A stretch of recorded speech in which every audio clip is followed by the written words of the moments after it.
तो देखिए, फरीदाबाद निकाय चुनाव के लिए प्रशासन की तैयारियां पूरी हैं। चप्पे चप्पे पर नजर रखी जा रही है और पैनी नजर रखी जा रही है। पोलिंग बूथों के लिए जो पोलिंग पार्टियां हैं वो रवाना हो रही हैं। पुलिस प्रशासन की ओर से भी कड़ी सुरक्षा व्यवस्था की गई। पानीपत को छोड़कर सभी जगह कल वोटिंग होगी। 9 मार्च को पानीपत में वोटिंग होनी है। 12 मार्च को निकाय चुनाव के नतीजे आएंगे। तो ऐसे में आपको बता दें कि जो पोलिंग पार्टियां हैं वो सभी अपने जो पोलिंग बूथ हैं वहां के लिए रवाना हो रही हैं। 9 मार्च को पानीपत में वोटिंग होगी। इसके अलावा कल सभी सीटों के लिए वोटिंग होनी है। 12 मार्च को निकाय चुनाव के नतीजे आएंगे। तो ऐसे में देखिए, तैयारियां पूरी हैं प्रशासन की और चप्पे चप्पे पर पैनी नजर रखी जा रही है।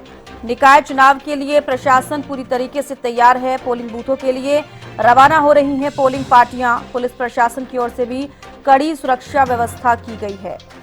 तो देखिए, पानीपत को छोड़कर सभी जगहों पर कल वोटिंग होनी है, क्योंकि पानीपत में देखिए 9 मार्च को वोटिंग होगी और निकाय चुनाव के 12 मार्च को रिजल्ट आ जाएंगे। ये 4 तस्वीरें गुरुग्राम, फरीदाबाद, भिवानी और करनाल की तस्वीरें हम आपको दिखा रहे हैं। निकाय चुनाव के लिए प्रशासन पूरी तरीके से तैयार है। सुरक्षा व्यवस्था के इंतजाम भी यहाँ पर पुख्ता किए गए हैं। भिवानी, करनाल, फरीदाबाद, गुरुग्राम की ये तमाम तस्वीरें आप देख पा रहे हैं। जो पोलिंग पार्टियां हैं वो पोलिंग बूथों पर पहुंच रही हैं और रवाना होनी शुरू हो गई हैं। और अब वहां पर जो भी प्रोसेस रहता है चुनाव से पहले का, वोटिंग से पहले का, वो पूरा किया जा रहा है। और सुरक्षा व्यवस्था भी काफी चाक चौबंद होती हुई नजर आ रही है, क्योंकि कल 2 मार्च है और कल निकाय चुनाव को लेकर वोटिंग होनी है हरियाणा में। पानीपत में हालांकि वोटिंग नहीं है, क्योंकि 9 मार्च को वहां पर वोटिंग होगी, लेकिन निकाय चुनाव के जो नतीजे हैं वो 12 मार्च को आएंगे। तो ऐसे में तमाम प्रशासन की तैयारियां निकाय चुनाव की देखी जा रही हैं। सुरक्षा व्यवस्था भी चाक चौबंद की गई है। इसके अलावा जो पोलिंग पार्टियां हैं वो पोलिंग बूथों पर रवाना हो रही हैं। निकाय चुनावों को 2 मार्च के मतदान होगा, उसको लेकर तैयारियां की जा रही हैं। हमारे साथ एआरओ हैं राजेश सोनी, उनसे बात करते हैं। सर, क्या कुछ तैयारियां चल रही हैं अभी और ईवीएम डिस्ट्रीब्यूशन को लेकर क्या कुछ प्रबंध किए गए हैं? देखिए, अभी हमारी तैयारियां चल रही हैं कि हमारी टीम्स जो बनी जो बूथ पे जाएंगी और इलेक्शन करवाएंगी वो सभी तैयार है पूरी तरह से, और उनको अभी हम डिस्पैच कर रहे हैं। तो हमारा जो ये आप देख रहे होंगे यहाँ पर डिस्पैच सेंटर है। डिस्पैच सेंटर से अभी थोड़ी देर बाद ही सारी टीम्स यहाँ पर पहुँचेंगी और हम उनको डिस्पैच कर देंगे। आज ही उनको तो कल इलेक्शन है, कल इलेक्शन के दौरान वो सब टीम वहीं पर रहेंगी और शाम को इलेक्शन करवाने के बाद यहाँ पर वापस जमा। यहाँ से पोलिंग बूथ तक जाएंगे ईवीएम मशीन, उसके लिए सुरक्षा को लेकर क्या कुछ प्रबंध किए गए हैं? सुरक्षा को लेकर हमारी पूरी व्यवस्था है। हमारे बसेज हमारे तैयार है पूरी तरह से, और उनके अंदर हमने सुरक्षाकर्मी लगाए हुए हैं और बूथों पर भी हमारे सुरक्षाकर्मी रहेंगे। हमारी पूरी सुरक्षा। तो पोलिंग पार्टी यहाँ पर पहुंची, उनको किस तरह की जानकारी दी जा रही है ताकि बूथ पर सुचारू रूप से मतदान? उनको जो भी हम ट्रेनिंग देते हैं कि वहाँ पर बूथ पर क्या कंडक्ट करना है, क्या नहीं करना है। मोबाइल फ़ोन अलाउड नहीं है, वो अलाउड नहीं है।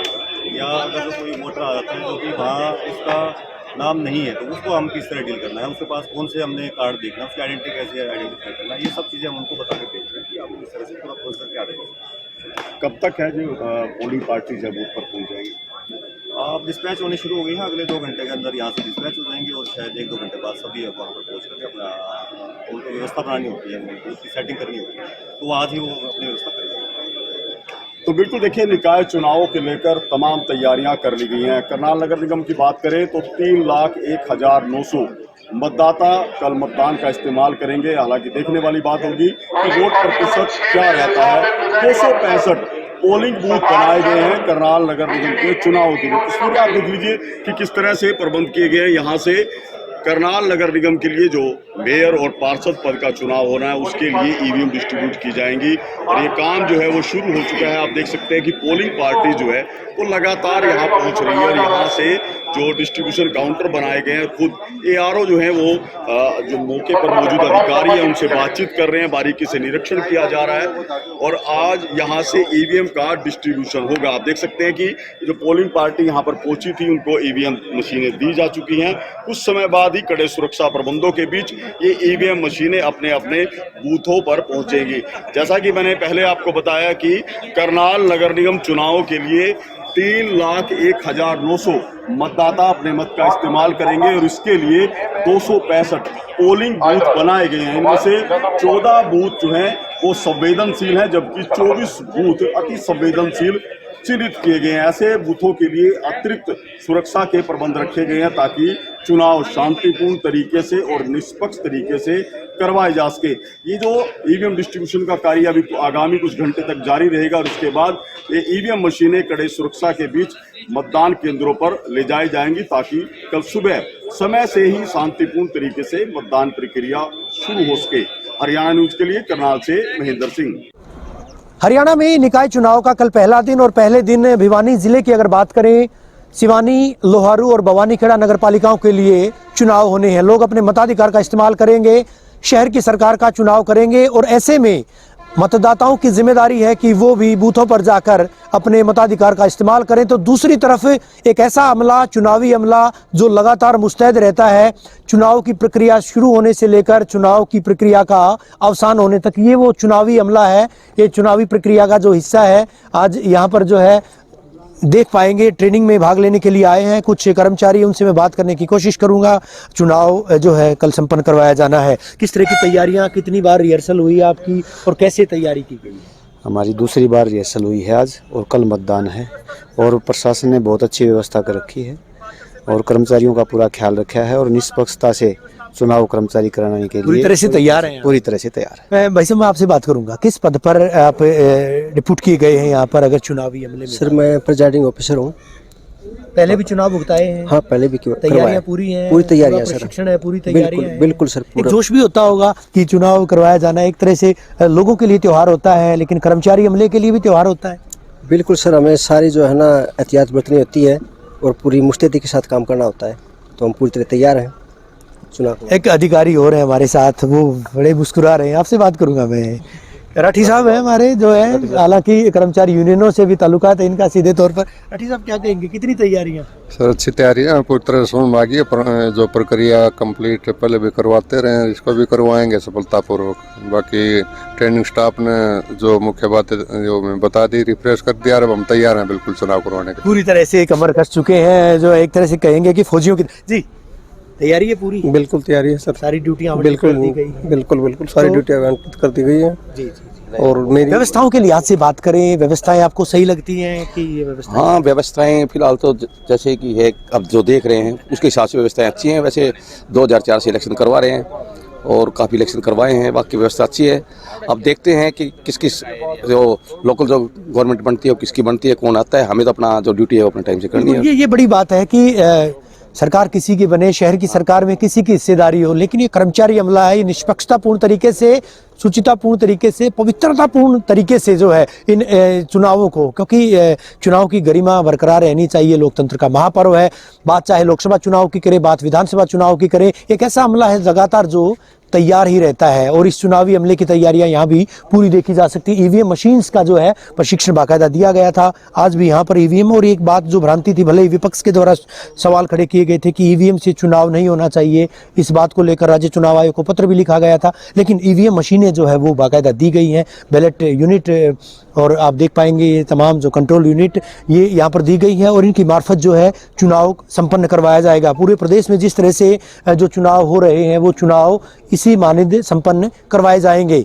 तो जिम्मेदार चैनल होने के नाते एसटीवी हरियाणा न्यूज़ भी तमाम उन लोगों से जो कि वोट जिनका वोट है वो वोट डालने के लिए निश्चित तौर पर बूथों पर जरूर जाएं, अपने शहर की सरकार का चुनाव करें, क्योंकि ये अमला पूरी तरह से ना केवल मुस्तैद है बल्कि चुनाव में जो है लोगों की भागीदारी सुनिश्चित करने के लिए भी लगातार लगा हुआ है, जुटा हुआ है। पहले भी जागरूकता अभियान चलाए गए थे, स्वीप अभियान चलाए गए थे, तमाम चीज़ें वो जिनकी मार्फत जो है लोग चुनावी प्रक्रिया का हिस्सा बने, चुनाव की प्रक्रिया में भाग लें, अपने मताधिकार का इस्तेमाल करें और जो ये अधिकार दिया गया संविधान के जरिए इसका जरूर तमाम लोग इस्तेमाल करें, ऐसी हम भी लगातार अपील कर रहे हैं।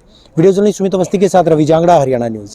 निकाय चुनाव की वोटिंग से पहले गुरुग्राम पुलिस कितनी मुस्तैद है, इस पर आज हम चर्चा करेंगे। हमारे साथ गुरुग्राम पुलिस के पीआरओ हैं संदीप जी, उन्हीं से जानते हैं। संदीप जी, क्या तैयारी है, कल वोटिंग शुरू होनी है सुबह से, किस तरीके से अब गुरुग्राम पुलिस की प्लानिंग रहेगी? देखिए, कल होने वाले इलेक्शन को देखते हुए गुरुग्राम पुलिस के द्वारा सुरक्षा के पुख्ता प्रबंध गुरुग्राम में किए गए हैं और इसमें हमारे करीब 4500 से ज़्यादा पुलिसकर्मी ड्यूटी पर तैनात रहेंगे इलेक्शन को सुचारू रूप से करवाने के लिए। सुरक्षा को देखते हुए इंटरस्टेट नाका लगाए गए हैं, 9 इन नाकों की संख्या रहेगी। इसके अलावा इंटर डिस्ट्रिक्ट पुलिस नाका भी लगाए गए हैं जिनको परिस्थितियों के अनुसार कम या ज़्यादा किया जा सकता है। गुरुग्राम पुलिस के द्वारा सुरक्षा के पुख्ता प्रबंध किए गए हैं। और जिस तरीके से कितने ऐसे संवेदनशील बूथ हैं जहां पर पुलिस की अतिरिक्त जो है पुलिस के जवान जो वहां तैनात किए? देखिए, इलेक्शन कमीशन की गाइडलाइंस के according 292 hyper sensitive booth police के द्वारा आइडेंटिफाई किए गए हैं और इन पर जो इलेक्शन कमीशन की गाइडलाइंस है उनके अकॉर्डिंग सुरक्षा के पुख्ता प्रबंध किए गए हैं। और जो इसके अलावा भी अगर पुलिस को कहीं कोई किसी प्रकार की सूचना अगर प्राप्त होगी तो उसके लिए गुरुग्राम पुलिस पूर्णतः तैयार है और हर गतिविधि पर, हर संदिग्ध व्यक्ति पर गुरुग्राम पुलिस के द्वारा नज़र रखी जा रही है। गुरुग्राम पुलिस की इंटेलिजेंस विंग की जो अलग अलग यूनिट्स हैं वो एक्टिवली काम कर रही हैं और इस इलेक्शन के दौरान यदि कोई बाहरी व्यक्ति अगर इलेक्शन को प्रभावित करने के लिए गुड़गांव में रहने पाया जाता है या कोई किसी प्रकार की भी अवैध गतिविधि में संलिप्त पाया गया इलेक्शन के दौरान तो उसके खिलाफ गुरुग्राम पुलिस सख्त से सख्त कार्रवाई करेगी। कितने ऐसे नाके लगाए हैं गुरुग्राम के? जिस तरीके से आपने बताया कि जो बॉर्डर वाले नाके वहां तो आपने नाके इंटरनली कितने नाके हैं और साथ ही साथ किस तरीके से अब गुरुग्राम पुलिस पूरे शहर भर में कहीं ना कहीं अब गश्त करती नजर आएगी या फिर जिस तरीके से पूरे लोगों को अवेयर करती नजर आएगी? ये गुरुग्राम पुलिस की जो समस्त ERV हैं और जो SHOs की टीम है अलग अलग, वो इंटरनल जो एरिया है वहाँ पर गश्त करेंगी। इंटर डिस्ट्रिक्ट में फिलहाल 9 नाके पुलिस के द्वारा स्थायी रूप से लगाए गए हैं। इसके अलावा जहाँ भी जरूरत होगी और समय परिस्थितियों के अनुसार इन नाकों को कम या ज़्यादा किया जा सकता है और सुरक्षा की जितनी भी मतदान को देखते हुए जरूरत है उसके पुख्ता प्रबंध गुरुग्राम पुलिस के द्वारा पहले ही किए गए हैं। गुरुग्राम पुलिस आम लोगों से क्या अपील करने जा रही है? कल सुबह से वोटिंग है, उसको लेकर गुरुग्राम पुलिस क्या अपील करेगी? गुरुग्राम पुलिस आम जन से यही अपील करेगी कि आप शांतिप्रिय तरीके से मतदान के इस उत्सव में सम्मिलित हों और किसी भी प्रकार की अफवाह पर कोई ध्यान न दें, ना ही स्वयं किसी ऐसी आपराधिक गतिविधि में संलिप्त हों कि जिससे कि मतदान में कोई व्यवधान पड़े। तो गुरुग्राम पुलिस का आमजन से यही एक निवेदन है, यही एक अपील है कि आप शांतिप्रिय तरीके से इस मतदान को संपन्न करने में हमारा साथ दें और जिसमें हम पूर्णतः कामयाब जरूर होंगे। हाँ, तो बिल्कुल गुरुग्राम पुलिस चुनाव को मद्देनजर रखते हुए पूरी मुस्तैद नजर आ रही है और साथ ही साथ 4500 से अधिक गुरुग्राम पुलिस के, हरियाणा पुलिस के जवान इस इलेक्शन में कहीं ना कहीं गुरुग्राम के अलग अलग इलाकों में तैनात किए गए हैं। और दूसरी सबसे बड़ी बात है, गुरुग्राम पुलिस लगातार लोगों से यह अपील कर रहे हैं कि अफवाह पे वो ध्यान ना दें, क्योंकि जब वोटिंग होगी तो अनेकों अफवाह उनके सामने आएगी, तो उस पर वो ध्यान ना दें। गुरुग्राम पुलिस सदैव तत्पर रहेगी और कहीं ना कहीं जिस तरीके से गुरुग्राम पुलिस के जवान सिविल वर्दी में भी तमाम जगह तैनात होंगे और जो संवेदनशील बूथ है वहां पर अतिरिक्त पुलिस बल तैनात किया गया है। गुरुग्राम से कैमरामैन मुकेश के साथ संजय राठौर।